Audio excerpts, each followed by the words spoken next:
Hello friends, അപ്പോൾ എൻ്റെ പുതിയ വീഡിയോയിലോട്ട് സ്വാഗതം. ഇന്ന് നമ്മൾ വന്നിരിക്കുന്നത് തിരുവനന്തപുരം കഴിഞ്ഞ് നമ്മൾ തിരുവട്ടാർ ക്ഷേത്രമെല്ലാം ദർശിച്ച ശേഷം നമ്മളിതേ നേരെ കന്യാകുമാരിയിലേക്ക്. അപ്പോൾ നമ്മൾ കന്യാകുമാരി എത്തിയിരിക്കുകയാണ് ഗൈസ്.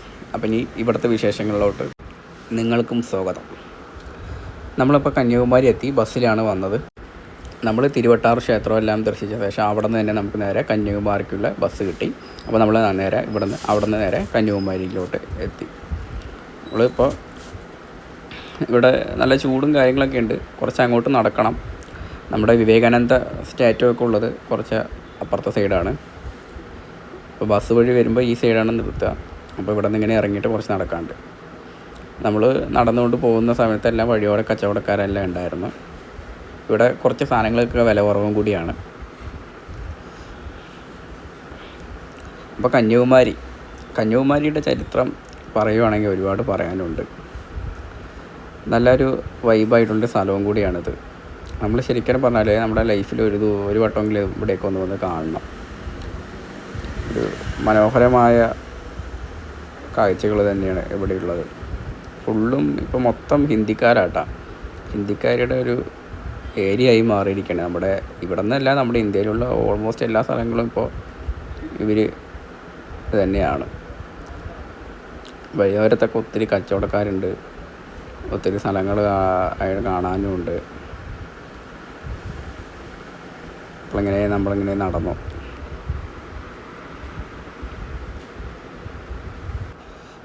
പണ്ട് ഇത് ഒരു പട്ടണമായിരുന്നു, ഒരു കന്യാകുമാരി പട്ടണം എന്നായിരുന്നു ഇതിനെ പറഞ്ഞിരുന്നത്.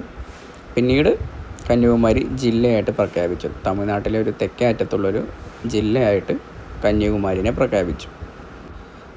തമിഴിൽ കന്നി എന്നാൽ കന്യകയായ സ്ത്രീ എന്നും, സംസ്കൃതത്തിൽ കുമാരി എന്നാൽ നൂൽ നൂൽക്കുന്ന അവൾ എന്നുമാണ് അർത്ഥം. കന്യാകുമാരി ജില്ലയെ ചിലപ്പോൾ കുമാരി എന്ന ജില്ലയായിട്ടും വിളിക്കാറുണ്ട്. പിന്നെ നമ്മുടെ കന്യാകുമാരി എന്ന് പറയുന്നത് നമ്മുടെ തിരുവിതാംകൂർ രാജാക്കന്മാരുടെ കയ്യിലായിരുന്നല്ലോ പണ്ട്. പിന്നീട് നമ്മുടെ പാലക്കാട് വാങ്ങുകയും പിന്നെ കന്യാകുമാരി തമിഴ്നാട്ടിലോട്ട് കൊടുക്കുകയും ചെയ്തിട്ടാണ് ഇപ്പോൾ ശരിക്കും തമിഴ്നാട്ടിലിപ്പോൾ കന്യാകുമാരി ആയത്. പണ്ടിത് തിരുവിതാംകൂറിലെ രാജാക്കന്മാരുടെ കയ്യിലായിരുന്നു. ഇത് ഇവിടെ കാണാൻ പറ്റും, നമ്മുടെ ഗാന്ധി മെമ്മോറിയൽ. ഇത് നമ്മുടെ മഹാത്മാഗാന്ധിയുടെ മരണശേഷം കന്യാകുമാരിയിൽ ഓർമ്മയ്ക്കായി പണിത ഒരു മെമ്മോറിയലാണ് കേട്ടോ. അത് നല്ല ഭംഗിയുണ്ട് കാണാൻ. അത്യാവശ്യം വലിയൊരു മെമ്മോറിയലാണ്. പിന്നെ ഞങ്ങളിതേ അവിടെ നിന്ന് ഇങ്ങനെ പോകുന്നു. ആ മെമ്മോറിയലിൻ്റെ പുറകുവശത്തുകൂടെ ഇങ്ങനെ നടന്ന്, അവിടെയെല്ലാം നല്ല കടലാണ്. തൊട്ടടുത്ത് തന്നെ വലിയൊരു കടൽ നമുക്ക് കാണാം. ഭയങ്കര കാറ്റാണ്, അവിടെ നിൽക്കാൻ തന്നെ ഭയങ്കര ബുദ്ധിമുട്ടാണ്. നല്ല കാറ്റടിച്ചുകൊണ്ടിരിക്കും. തിരമാലകൾ ഇങ്ങനെ അടിച്ചുകൊണ്ടേ ഇരിക്കുമായിരുന്നു. വെയിൽ നന്നായിട്ടുണ്ട്. നമ്മൾ പിന്നെ നേരെ നമ്മുടെ യാത്ര വീണ്ടും തുടർന്നുകൊണ്ടേയിരിക്കുകയാണ്. നമ്മൾ വിവേകാനന്ദ സ്റ്റാറ്റുവിൻ്റെ അടുത്തോട്ട് എത്താറായി. ഇവിടെ ഫുള്ളും ഇങ്ങനെ കച്ചവടക്കാരാണ്.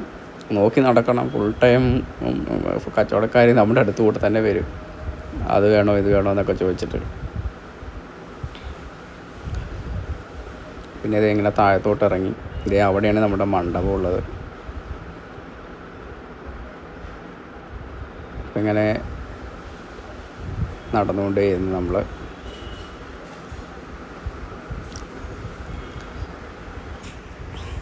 പിന്നെ ഇവിടെ സാധനങ്ങളൊക്കെ കുറച്ച് വില കുറവാട്ടോ. അതൊന്നും പറയാനില്ല, അത്യാവശ്യം വില കുറവിനാണ് സാധനങ്ങളൊക്കെ കിട്ടുന്നത്. പിന്നെ തമിഴ്നാടൊക്കെ ആകുമ്പോൾ പിന്നെ അങ്ങനെ തന്നെ ആയിരിക്കുമല്ലോ.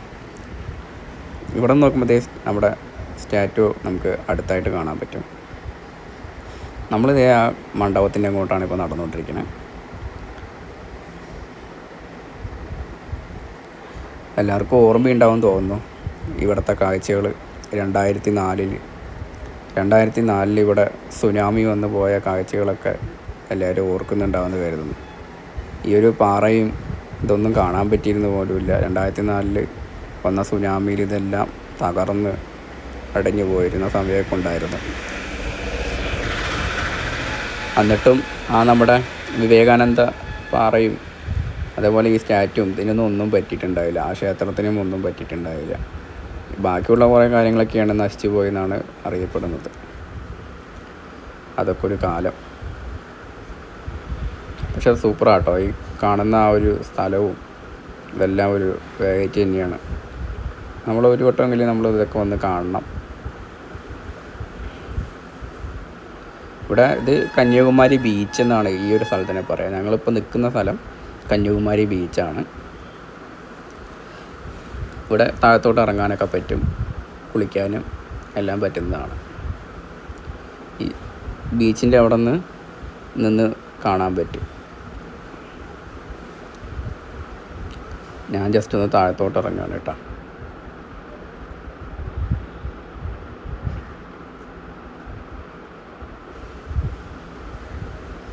ഇതേ കാണുന്ന ഫ്രണ്ടിൽ കൂടെ നടന്നു പോണ അപ്പാപ്പനൊക്കെ കണ്ടില്ലേ, ഫുള്ളും ഗ്ലാസും കാര്യങ്ങളൊക്കെ വിൽക്കാൻ നടക്കണതാണ്. ചോദിക്കുമ്പോൾ ഒരു വില പറയും, പിന്നെ നമ്മൾ എടുക്കേണ്ടായ വീണ്ടും വില കുറച്ച് 20 രൂപയ്ക്കോ 10 രൂപയ്ക്കൊക്കെ തരാമെന്ന് പറയും. കാര്യമൊന്നുമില്ല, വെറും മൂടായിപ്പ് സാധനങ്ങളൊക്കെയാണ്. അങ്ങനെയുള്ള ആൾക്കാരിനെയൊക്കെ കുറച്ചൊന്ന് ശ്രദ്ധിച്ചോളൂ. പറഞ്ഞിട്ട് കാര്യമില്ല, അവരും ജീവിക്കാനുള്ള മാർഗമാണ് അവരും ചെയ്തുകൊണ്ടിരിക്കുന്നത്. ഇതാണ്ടില്ലേ, ഇവിടെ നമുക്ക് കഴിഞ്ഞാൽ ഇതുപോലെ നമുക്കിങ്ങനെ നിൽക്കാൻ പറ്റും, കാച്ചൊക്കെ കൊണ്ട്. നല്ല രസമാട്ടോ അങ്ങനെ അവിടെ നിൽക്കാനൊക്കെ. പിന്നെ ഇവിടെ ഒരു ക്ഷേത്രവും കൂടി ഉണ്ട്, കന്യാകുമാരി ദേവി ക്ഷേത്രം. നിങ്ങൾ കേട്ടിട്ടുണ്ടാവുമെന്ന് വിചാരിക്കുന്നു.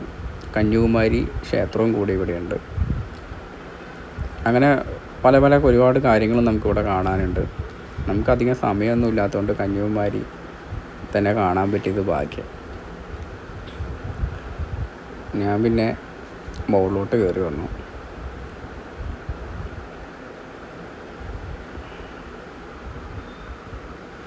ഈ കാണുന്നതാണ് ക്ഷേത്രം. ഇതിൻ്റെ മുകളിലോട്ട് പോകുമ്പോഴാണ് നമുക്ക് ക്ഷേത്രം കാണാൻ പറ്റുക.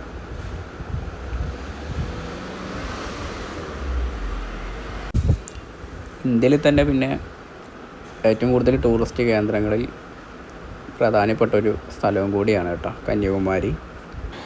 ഹിന്ദു വിശ്വാസം അനുസരിച്ച് നമ്മുടെ പാർവതി ദേവിയുടെ അവതാരമായ ബാലാംബിക ദേവി കൂടിയിരിക്കുന്ന സ്ഥലമാണ് കന്യാകുമാരി എന്നാണ് പറയപ്പെടുന്നത്.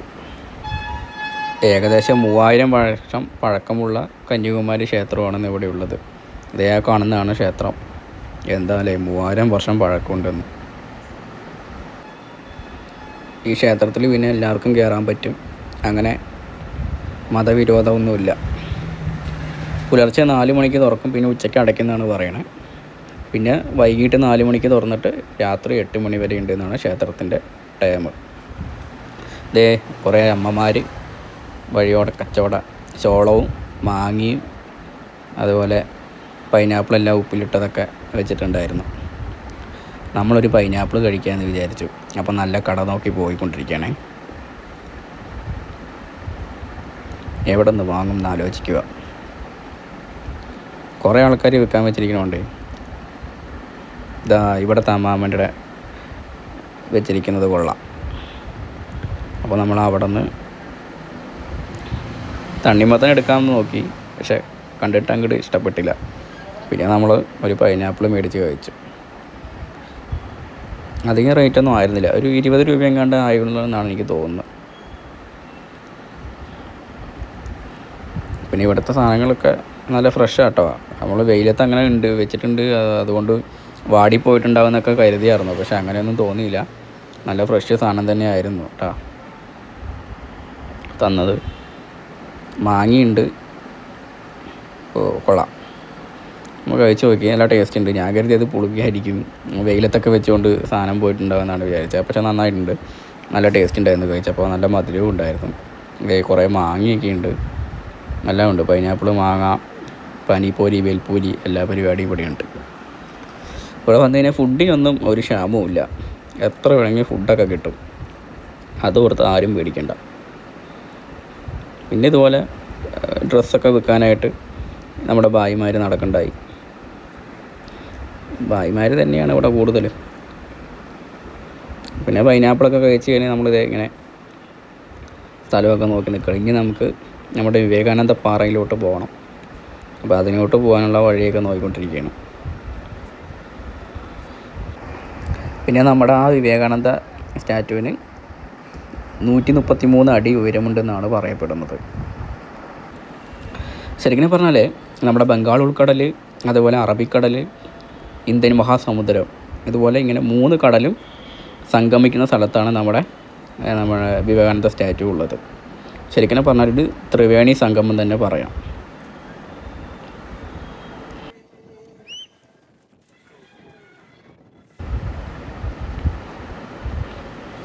ഫുള്ളും വഴിയോടെ കച്ചവടക്കാരാണ്. നമ്മളിത് ഇനി ക്ഷേത്രത്തിനകത്ത് കയറാൻ നിന്നില്ല, നമുക്ക് സമയം ഉണ്ടായില്ല. പിന്നെ ക്ഷേത്രം വഴി നമ്മൾ അപ്പുറത്തെ സൈഡോട്ട് പോയിക്കൊണ്ടിരിക്കുകയാണ്. ഇത് അതിനകത്തൊരു ക്ഷേത്രമാട്ടോ. ആ ക്ഷേത്രത്തിൽ പോകുന്ന ഒരു അകത്തു കൂടിയുള്ളൊരു വഴിയാണ്. നമ്മുടെ ദേവീ ക്ഷേത്രത്തിലോട്ട് പോകുന്നൊരു അകത്തോട്ടുള്ളൊരു വഴിയാണ്. ഇവിടെയും കുറച്ച് ക്രൗഡൊക്കെ ഉണ്ടായിരുന്നു. പിന്നെ ഇവിടെയാണെങ്കിൽ ഈ ഒരു സംഭവം കാണിച്ചു തരാം കേട്ടോ. ഇതുണ്ട, കടലിലെ നമ്മുടെ ഒരുപാട് സാധനങ്ങൾ ഇവിടെ വിൽക്കപ്പെടുന്നൊരു സ്ഥലമാണത്. മൊത്തം ശംഖുകളൊക്കെ കൊണ്ടുണ്ടാക്കിയ സാധനങ്ങളാണ് ഈ ഫുള്ളും.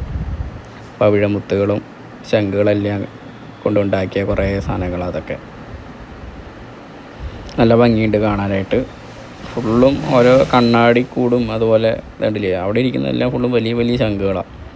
കടലിൽ നിന്ന് കിട്ടുന്ന ശംഖുകളെല്ലാം വെച്ച് ഇവർ ഇതുപോലെയുള്ള അലങ്കാര വസ്തുക്കളും ഉണ്ടാക്കിയിട്ടുണ്ട്. ഓക്കെ, വഴിയോര കച്ചവടത്തിൽ എന്തെല്ലാം മനോഹരമായ കാഴ്ചകളാണ് ഇതൊക്കെ. ഇനി കുറച്ചുകൂടി നടക്കണം. കുറച്ച് അങ്ങോട്ട് നടക്കുമ്പോഴാണ് നമുക്ക് നമ്മുടെ വിവേകാനന്ദ സ്റ്റാറ്റ്യൂവിലോട്ട് പോകാനുള്ള സ്ഥലമെത്തുന്നത്. ഇവിടെ നിന്നാണ് നമുക്ക് ഷിപ്പ് കയറി പോകാനുള്ളത്. ഇവിടെ നിന്ന് ഇങ്ങോട്ട് ഇനി ഫോട്ടോ ഒന്നും വീഡിയോഗ്രാഫി ഒന്നും അലൗഡല്ല. അതുകൊണ്ട് പിന്നെ നമുക്കതൊന്നും ചെയ്യാൻ പറ്റിയില്ല. അപ്പോൾ നമ്മൾ ഇവിടെ നിന്ന് ഒരു 300 രൂപ ടിക്കറ്റൊക്കെ എടുത്തിട്ട് വേണം അപ്പുറത്തെ സൈഡോട്ട് പോകാനായിട്ട്. അപ്പോൾ അത് കഴിഞ്ഞ് വന്ന ശേഷമാണ് ഇതിപ്പോൾ നമ്മൾ നിന്ന് നോക്കുന്നത്. അപ്പോൾ ഗൈസ്, നമ്മൾ അതൊക്കെ കണ്ടു കഴിഞ്ഞാൽ നമ്മൾ സ്റ്റാറ്റ്യൂവിൻ്റെ അവിടെയെല്ലാം പോയി കണ്ടു കഴിഞ്ഞ ശേഷം നമ്മൾ ഇപ്പുറത്തെ സൈഡോട്ട് വന്നു. ഇവിടെ നമ്മൾ നിന്ന് നമുക്ക് ആ വ്യൂ ഒക്കെ കാണാം. മനോഹരമായി നിന്ന് കാണാൻ പറ്റും. നല്ല രസമാണ്. അതേ കണ്ട അതേനെ ഇങ്ങനെ ആൾക്കാർ, നമ്മൾ ഇവിടുന്ന് ടിക്കറ്റ് എടുത്ത ശേഷം അതേനെ നടന്നു പോകണം. അതിൽ കൂടെ ഇങ്ങനെ നടന്ന് പോകണം. എന്നിട്ട് അവിടെ നമ്മളൊരു ജങ്കാറിലൂടെ അപ്പുറത്തെ സൈഡോട്ട് എത്തിക്കും. ഇതാ കണ്ടില്ല, ആ പോകുന്നൊരു ജങ്കാറ് ഇവരിന് ആൾക്കാരെ കൊണ്ടുപോകുന്നതാണ്. ഇവിടെ നിന്ന് ആ ജങ്കാറിലൂടെ നമ്മൾ അപ്പുറത്തെ സൈഡോട്ട് കൊണ്ടുപോകും നമ്മളെ. ഈ സൈഡിൽ നിന്ന് കാണുമ്പോൾ നല്ല ഭംഗിയാണ്.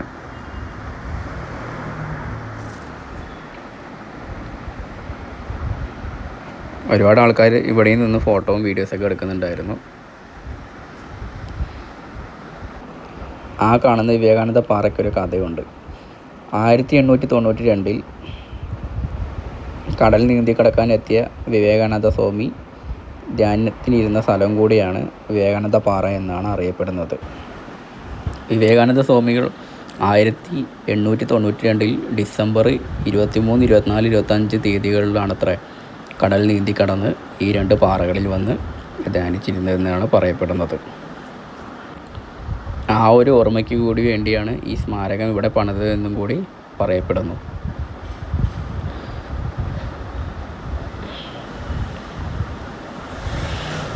ഇവിടെയെല്ലാം കടൽ നല്ല രീതിയിൽ മുകളിലോട്ട് തിരമാലകൾ ആഞ്ഞടയ്ക്കുന്നുണ്ട് കേട്ടോ. കുറേ നേരം ഞങ്ങൾ ഇവിടെ കുറച്ച് നേരം ഇരുന്നു.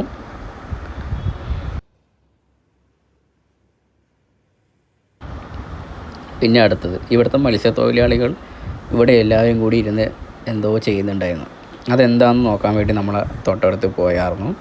അവരോട് കാര്യങ്ങൾ ചോദിച്ച് മനസ്സിലാക്കി ഇന്നതുപോലെയൊക്കെയാണ് ഇത് ചെയ്യുന്നതെന്ന്. ഞാൻ വിചാരിച്ചു ഫസ്റ്റ് ഇത് വല നെയ്യുവാണെന്ന്.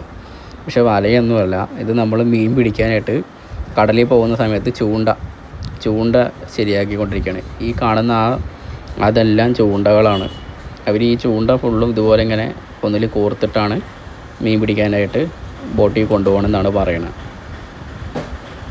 ഈ കാണുന്ന ചൂണ്ടകളെല്ലാം അവർ കടലിൽ വെച്ച് ഉപയോഗിക്കും മീൻ പിടിക്കാനായിട്ട്. അങ്ങനെ ചൂണ്ടയിട്ടും ഇവർ മീൻ പിടിക്കുന്നതാണ് പറയുന്നത്.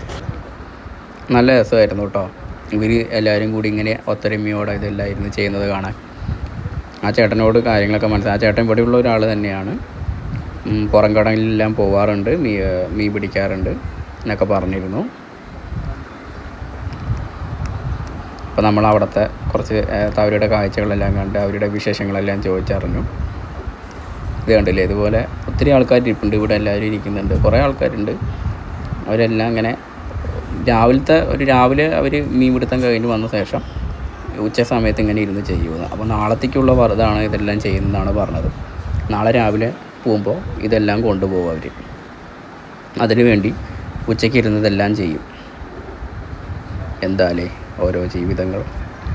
അപ്പോൾ നമ്മൾ വീണ്ടും മുമ്പോട്ട് പോവുകയാണ്.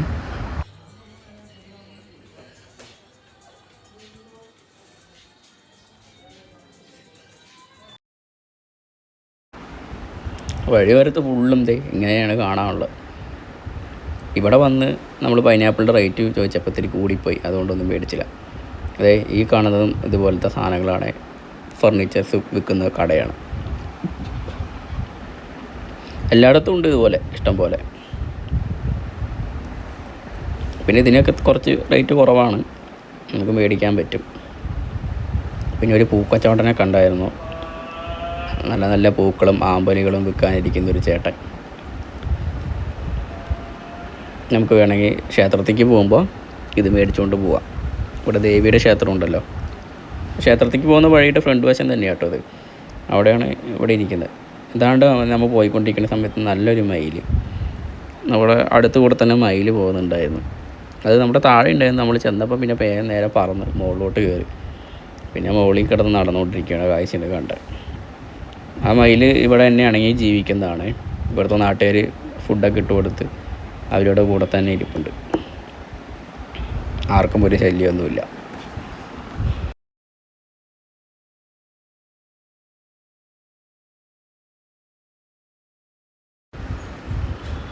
പിന്നെ ഇതേ നമ്മുടെ മണ്ഡപത്തിൻ്റെ ആ സൈഡോട്ട് നിന്നു.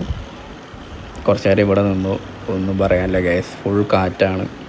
ഇവിടെ നിൽക്കാൻ തന്നെ പറയുന്നത് അതിശയമാണ്, ഒന്നും പറയാനില്ല. മുണ്ടെടുത്ത് വന്നപ്പോൾ ആകെ പെട്ടുപോയി. മുണ്ട് പോലും മറന്നു പോകുന്ന അവസ്ഥയിൽ നല്ല കാറ്റായിരുന്നു ഇവിടെ വീശിക്കൊണ്ടിരുന്നത്. ഫുൾ ടൈം കാറ്റാണ്, നല്ല രീതിക്ക് കാറ്റടിക്കുന്ന ഒരു സ്ഥലം കൂടിയാണ് ഇവിടെ.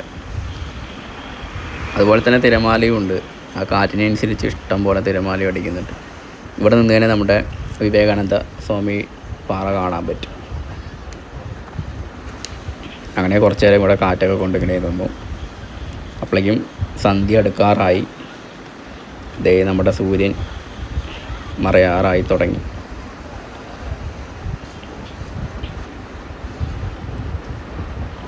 നല്ല രസമാണ് കേട്ടോ ഇവിടെ നിൽക്കാനായിട്ട്. കുറേ ആൾക്കാർ അവിടെ കിടന്ന് ഉറങ്ങുന്നുണ്ടായി, എന്താണെന്നറിയില്ല. നിൽക്കണമെങ്കിൽ സൂക്ഷിച്ച് വേണം നിൽക്കാൻ, ഫുൾ കാറ്റാണ്.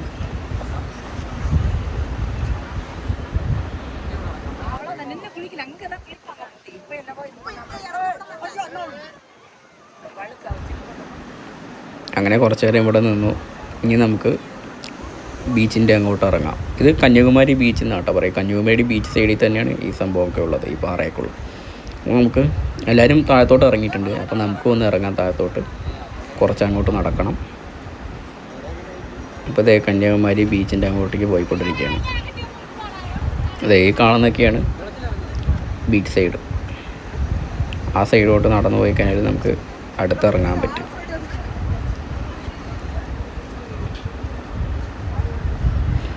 ഞങ്ങൾ പോയതൊരു സൺഡേ ആയതുകൊണ്ട് നല്ല തിരക്കുണ്ടായിരുന്നു.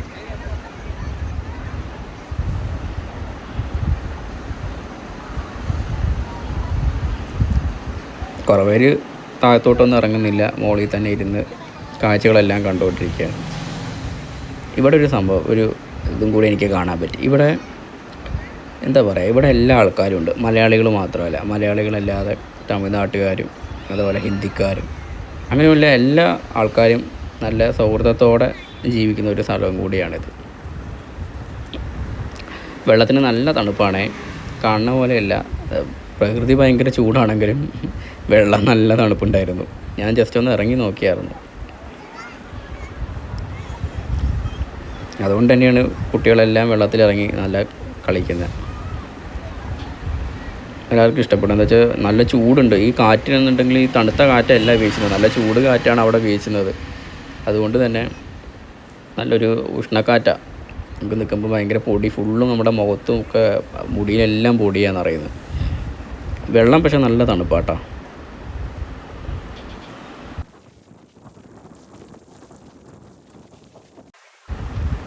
അങ്ങനെ ഞാനും ചെറുതായിട്ടൊന്ന് ഇറങ്ങി കാലൊക്കെ നനച്ചു. നല്ല വഴുക്കലുണ്ട്, നോക്കി വേണം നിൽക്കാൻ. സ്കിപ്പായി തലയും തല്ലി വീണ് കഴിഞ്ഞാൽ ഒന്നും പറയാൻ പറ്റത്തില്ല. ഇവിടെ നിന്ന് നോക്കിയാൽ നമുക്ക് സ്റ്റാറ്റ്യൂ വ്യക്തമായിട്ട് കാണാം. പക്ഷെ എൻ്റെ ഒരു കുറേ വർഷത്തെ ആഗ്രഹമായിരുന്നു കന്യാകുമാരി വരണമെന്നും ഇവിടുത്തെ കാഴ്ചകളെല്ലാം കാണണമെന്ന്.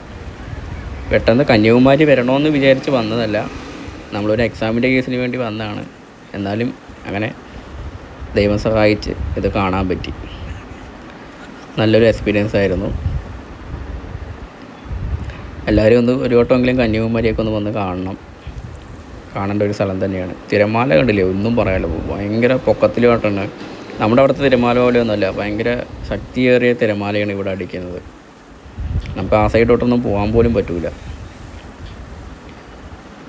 നമ്മളിവിടെ നിൽക്കുന്നത് തന്നെ കുറച്ച് ബുദ്ധിമുട്ടിയിട്ടാണ്. ഇതേ അങ്ങനെ നമ്മുടെ കന്യാകുമാരിയിലെ മനോഹരമായ നിമിഷങ്ങളാണ് ഇവിടെ ഞാൻ നിങ്ങൾക്ക് മുമ്പിൽ പങ്കുവയ്ക്കുന്നത്.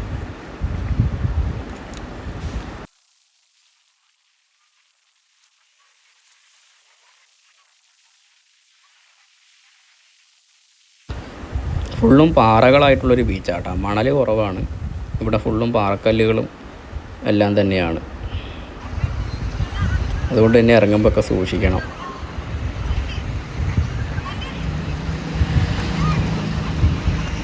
ഇത് കണ്ടില്ലേ, സന്ധ്യ അടുക്കുന്നതോറും കന്യാകുമാരിയുടെ ആ പ്രകൃതിയുടെ ഭംഗി മാറിക്കൊണ്ടിരിക്കാൻ തുടങ്ങി. കുറച്ചുകൂടി കഴിയുമ്പോഴേക്കും നല്ല രസമാണ് കാണാൻ. സൂര്യൻ താഴ്ന്നു തുടങ്ങി.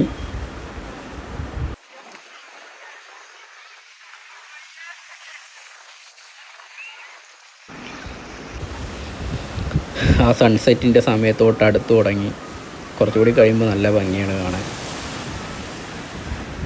ഒത്തിരി ആൾക്കാർ ഈ ഒരു സൺസെറ്റ് കാണാൻ വേണ്ടി തന്നെ ക്രൗഡ് കൂടി ഈ ഒരു ഏരിയയിലോട്ട് വന്ന് നിൽക്കാൻ തുടങ്ങി. പിന്നെ നമ്മുടെ അങ്ങോട്ടില്ല, ആ വിവേകാനന്ദ പാറയിലോട്ടൊക്കെ ഒരു സമയം വരും. ഒരു 4 മണി വരെ ഉള്ളൂ കേട്ടോ അവിടെ പ്രവേശനം. അത് കാണാൻ വരുന്ന ആൾക്കാർ 4 മണിക്കുള്ളിൽ കയറണം, ഇല്ലെങ്കിൽ അവിടെ നിന്ന് കയറ്റി വിടത്തില്ല. 4 മണി കഴിഞ്ഞാൽ അവിടെ നിന്ന് എല്ലാവരും ഇങ്ങോട്ട് വരും. പിന്നെ അതിന് ശേഷം ഫുള്ള് നമ്മുടെ ഈ ബീച്ച് തന്നെയാണ് ഉണ്ടാവുക സൺസെറ്റ് കാണാൻ സമയത്ത്. എന്താണെന്ന് വെച്ചാൽ അവിടെ ഒരു സമയമുണ്ട്. ദൂരത്തുനിന്ന് വരുന്നവരെല്ലാം ഒന്ന് നോക്കിക്കോളുക, 4 മണി കഴിഞ്ഞാൽ പിന്നെ കടത്തി വിടില്ല. ആ വിവേകാനന്ദ പാറയിലോട്ട് പോകാൻ കേട്ടോ. ഇവിടെ നമുക്ക് എത്ര വേണമെങ്കിലും നിൽക്കാം. ബീച്ചിലോട്ട് നമുക്ക് എത്ര സമയം വേണമെങ്കിലും സ്പെൻഡ് ചെയ്ത് നിൽക്കാൻ പറ്റും. സൂര്യൻ താഴ്ന്നു തുടങ്ങി, ആ സൺസെറ്റിൻ്റെ സമയത്തി തുടങ്ങി. നല്ല ഭംഗിയാണ് ഇപ്പോൾ കാണാനായിട്ട് കടൽ. ഈ ഒരു സമയം കൊണ്ട് എന്താ ഒരു രസമെന്ന് പറയുക കാണാൻ. സൂര്യൻ ചുവന്ന് തുടുത്ത് താഴത്തോട്ട് ഇറങ്ങുന്നൊരു കാഴ്ച, അത് സൂപ്പർ തന്നെയാണ്. തൊട്ടടുത്ത് നമ്മുടെ കന്യാകുമാരി.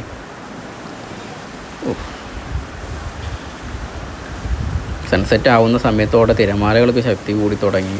നല്ല രീതിയിൽ തിരമാല അടിച്ചു തുടങ്ങി. അതെന്താണെന്നറിയില്ല. കാറ്റിൻ്റെ ശക്തിയും കൂടി തുടങ്ങി. നല്ല രീതിക്ക് കാറ്റും കൂടി തുടങ്ങി. ഇവിടെ ഒരു പ്രകൃതിയുടെ ഒരു താണ്ഡവം തന്നെയല്ലേ ഇത്. അങ്ങനെ കുറേ ഫോട്ടോസും വീഡിയോസൊക്കെ എടുക്കാൻ പറ്റി ആ ഒരു സമയത്ത്.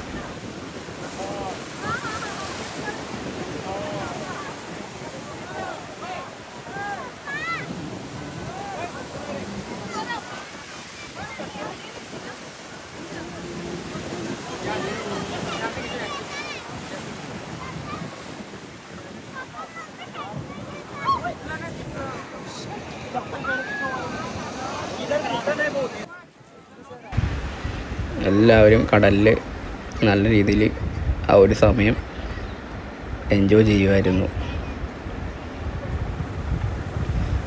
കടൽ ഓപ്പോസിറ്റ് നമ്മുടെ സൂര്യൻ താഴ്ന്നുകൊണ്ടിരിക്കുന്ന ഒരു കാഴ്ച.